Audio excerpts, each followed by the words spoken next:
Tere! Emadepäeva tähistame igal aastal selleks, et oma ema töö ja pingutuse eest tänada ja meeles pidada. Ma olen kindel, et kõik emad on väga suurt tunnustust väärt.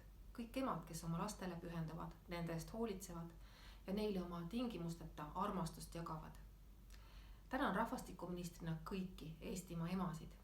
Teie töö on hindamatu. Te olete oma lastele hindamatud.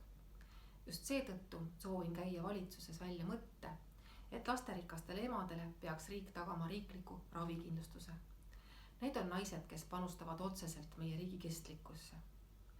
Tööl käimine ei ole laste kõrvalt naljaasi ja lasterikka pere emal jääb sageli ka tööl käimise võimalusi vähemaks. Seetõttu on oluline, et riik toetaks emadust ning tagaks muude peretoetuste kõrval lasterikastele emadele riikliku ravikindlustuse. Et emad ise oma tervisega hätta ei jääks ja ikka oma suurt armastuse koormat kanda jõuaksid. Tööalast väljapaistvust tuuakse meil sageli esile kui peamist edukuse mõõdupuud. Ma ei saa sellega aga nõustuda, et see oleks justkui ainuke edukuse mõõdupuu. Me peame senisest enam tunnustama ja väärtustama emadust, laste kasvatamist ja pere hoidmist.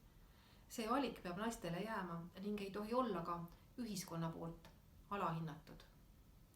Otsustusõigus selle üle, kas ja mitu last saada, peab olema naisel ja laiemalt perel endal ning me ei tohi ühiskonnana tekitada olukorda, kus kodune pingutus ja hool on vähem tähtsad võrreldes tööalase karjääriga.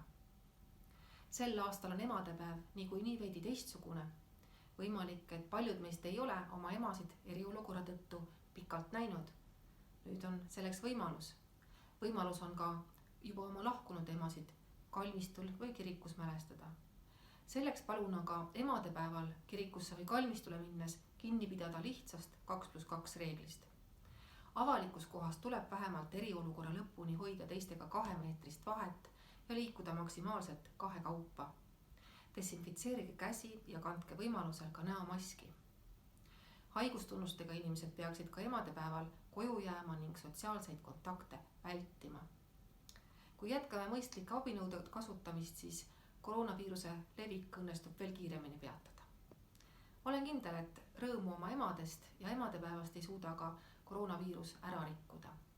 Hoidke ja armastage oma emasid, nii nagu nemad teid hoiavad ja armastavad. Ilusat emadepäeva!